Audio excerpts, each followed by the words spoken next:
Ashamaa harka fuunee maatii keenya nageenya waaqessiniif haa ta'u akkam jirtu nagaa jirtanii nuti nagaa jirra galanni waaqaaf ta'u sa'aatii kana kan nu ga'e waaqayyo ulfaatu sinis immoo kan nagaa taata waaqayyo irraa abdii qabna bakka jirtanitti nageenyi keenya sinaa qaqqabu siniin jenna akkam jirtu fayyuma keessa naguma jirtanii nutis nagaa jirra galata waaqaa. Kinoka asin nuge yelanni waqqafaa ta'uu addaan bannee jirra garuu dhugaa dubbachuudhaaf viidiyoo hojjenneen beenu maayii kana babbaduu qabne anis kaasunis jiruudha kaamma ani immoo mucaa haadha mucaa waan ta'eef mucaa guddisuuf kan bade kaasuun immoo innis jiruudha fi kanaaf babbannee siniin jira egaa akkuma beekamu arra maalaan qabadee sinii ufee kaasuu mana jiru amma oddoo gibbii keessan jira jechuudha. Gibbii keessan jira hojiin eegale akkuma beekamu gaa beektan baay'ee keessanii hojii duraan akka hojii uummata fi kiyya hojjechuudha manuma keenya keessatti gibbii keenya keessatti jechuudha suuqii hojjenna. Egaa har'ammoo ergan ta'e suuqii seeneen beeku ji'a lamaaf deema. Ji'a lama jechuun guyyaa meeqa nu hanqatee guyyaa 8 jechuun torbee tokko bichaan nu hafe ji'a lama jechuudha. Inni argatan suuqii seenuu beeku kaasuun hin jiru waan ta'eef mucaa kiyya fidee sanarra suuqii gurguratee tan ba'e kanaaf immoo iddoo suuqii tan jira barandaan jira jechuudha. Innaa kanaaf maal seetanii dhugaa dubbachuudhaaf suuqii gurguruuf miti kan ba'e qamaleetu jira wayinee qamalee kinoo ganamaan irriiba na hojjetama fuula yoo ni qanne osoo fuula ni qattin akkanumatti tan ba'e. Kursi nyaanne jechuudha qamaleen eegaa jira qamaleen maal gooti suuqii seente jechuudha suuqiin garuu cufaadha bakka gaasonni maskootii banee deeme bakka maskootii sanis seenti achi seentee koroshoo fa'aatti akaayii fa'aatti bassoo shigii fa'aatti shiroo fa'aatti waan mashiin hin nyaanne hin jiru waan mashiin hin nyaanne hin jiru amma mashiin eegaa jira. Garuu cufee maal goote harka looste kulfii in banatti keessan jechuudhaan qollofne isin jedheetuma gadi garaqqare amma kanaafan qamalee eegaa jira kinoo akkanatti taa'ee kursii nyaatee mucaa kiyya eeggate qamaleen makaraa nu goote dhugaa dubbachuudhaaf asii kanarra jiru sargii fakkaata jechuudha. Sargii qabna fakkaate malaanu sargii fakkaata ibbaa ol taala asii ingirrisaa achi ingirrisaa na sodaasanuyyuu qamaleen beektan jechuudha warri qamaleen beekne hin jirtan garuu qamaleen yoo jedhamu bakka hunda hin jirtu nuti naannoo duraan jiraannu hin jirtu amma naannoo kanatti immoo sirriitti jirtu biyya kanaa biyya ishiitti na fakkaate malaanu inna bakka hin jirre hin jiru sirriitti jirti kanaaf ishiin eegaa jira jechuudha. Koroshoon harka nyaatte durattuyyuu harka fattee fiidee garuu qabuudha abee maalan godhaa ittiin nama rukutte dhugaa dubbachuudha baachuu sirriitti. Guyyaa tokko hiriyaati mana hiriyaati seentee kanuma paastaa fa'aattee ishiin irratti rukuttee maal gooti shurrubbaa qabattee tutaalte inni nama ajaa'iba akkanatti kinoo amma barandaa taa'ee qamalee tissaa jira qorsii nyaanne mucaa kiyya sillaallee qamalee qabeenya naa caala jedhee daa'ima gatee tan deemaa jira argitanii maali godhanii jiruma kana inni akkasii siniin jedhaa. Dhugaa dubbachuudhaaf osoo footoo kaasee sin erge maal fakkaata waan fiiganiif hin ejjetan malee namatti kolfan dhugaa na tuffatanii maarra natti kolfaa turanii miire natti kolfayyoon ari'ee gibbii biraatis immoo gibbii cinaattis akkasumatti gibbii keessa isaan onnootu jira kaarootii san gibbii sanii nyaatu mana seenuu hinatu wayinee hojii isaanii bakkuma qamaleen jirtu sin hin galchina qamaleen beektan xooxaa jechuudha.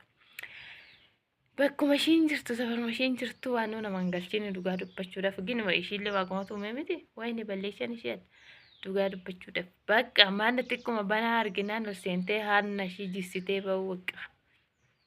Annaa kanas hin jira maatii keenya ifa manaa goo awtaalloon naqabee jira waan ta'eef sagaleen kiyyallee baay'ee tokko na jijjiiramee jira. Innaa kana fakkaataa. Innaa kinoo gibbii keessan jira. Ababaan ani aabe erguma kinoo ani mucaa kiyya da'ee ciisee akkatti na guddate kun immoo qeexamaa jechuudha. Qeexamaadha baay'ee tokko das nama jira. Maangoonis gahaa jira maangoo soorri nyaachuu barbaadan kinoo maangoonis gahaa jira. maangoo jechuudha kun. Bunni isinii jira. Wanni hin jira dhugaa dubbachuudhaaf gibbii keenya wanni hin jirre hin jiru. Bakka baay'ee tokko das nama jira kinoo kan cinaa kuni maangoodha. Kun kanachaan bunaa. Kuni waan immoo sigaa maxabashaa fi bosso bilaadha. Naannaan illee jira jechuudha. Warri biyya Arabaatitti shaayii aanuutan jechuudha. Naannaa kan jiran kan shaayii aanuutan hin beektan namni hin beekne hin jiru. Biyya eessaa dhufe dhugaa dubbachuudhaaf waggaa ture jechuudha. Namatu fide naa miti. Biyya Suudi Arabiyaa dhufe jechuudha. Namatu fidee jira. Namni sun amma mucayyoo fidde sun hiriyaatiyyaa isheerraa fuudhee naannaa jechuudha. Ani garuu iddoo biraatillee dhaabeetan jira. Iddoo lama dhaabee jechuudha. Baay'ee tokko das nama jira. Kun immoo kan achi keessa kun buna jechuudha. Buna sirriitti das nama jira. Egaa gibbii gizee ani kaasuun achi jiru kaasuu taate. Kun immoo maaliya sigaa maxabashaa kan fooniin xabbafamu. Kun immoo bosso bilaadha.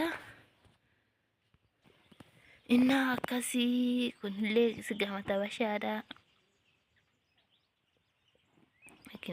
Bakka dhugaa naannaan asillee hin jira kinoo hin beektu jechuudha. Shaayii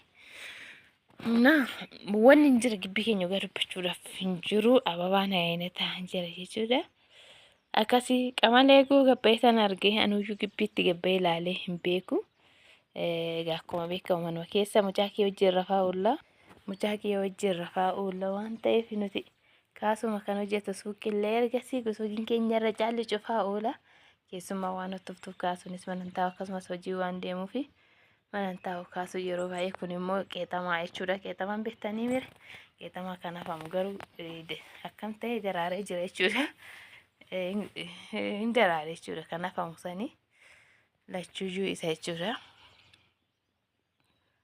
Innaa akkana fakkaataa isiniin jedha maatii keenya. Baay'ee namatti tola amma gizee arungaadee waan ta'eef amma garuu roobni caamee jira. Boodatti nuti bishaan obaasna waan ta'eef bishaaniin kuni waan ababaan kun argite hin badu jechuudha. Bishaanis argatee argachuu baate hin badu. Kana malee inni kun immoo hin gubata. Yoo bishaan hin argin hin bada jechuudha. Inni akkasii nuti garuu ani dhugaa dubbachuudhaaf bishaan baay'een kennuufi kaasuudha kan gizee baay'ee obaasu jechuudha. Bishaan kaasuu sirriitti jaalata. Bakka yeroo baay'ee kan obaasu bishaan isaa. Ababaa kana dhugaa dubbachuudhaaf baay'ee tokko hin jaaladha. Baay'ee tokko jechuudha. Dasna jira. Garuu hunduu dasna jira. Ababaa bakka dasna jiru hin jira. Inni amma baay'ee tokko dasna jira. Kun immoo warri beektanii beekta salaaxaatti nyaatama. Maalidhaa maqaan isaanii iyyuu kusbaraa. Kusbaraadha. Innaa kana isiniin jira maatii keenya. Kana fakkaata qamalee naa deemuu diddee shuman eegaa jira kaataa'ee maalan godhaa. Mucaa kiyya ammoo natti bu'ee gateetuman deema. Kana fakkaataa kanarraa kan hafe immoo egaa isin akkam naguma jirtu isiniin jenna. Viidiyoo keenya egaa like nu godha, subscribe nu godha, please nu guddisaa. Ol guddisnaa isiniin jenna Oromoo keenya egaa. Viidiyoo biraatiin immoo walitti deemuutti nagaa nuuf ta'i. Isin jaalannaa bakka jirtanitti waaqayyo isin wajjin haa ta'u. Bye bye.